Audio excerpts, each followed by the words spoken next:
ने लॉन्ग मार्च का ऐलान कर दिया।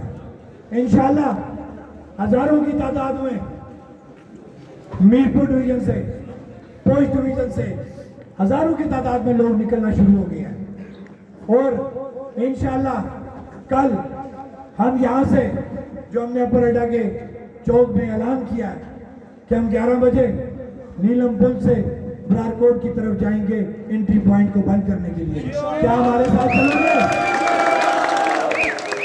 दूसरी बात कि हमने पुरअमन रहना है। जो सबसे राज की बात है कि एक ड्रामा जो ये कल किया गया उस अमन मार्च के नाम पे, आपको नहीं पता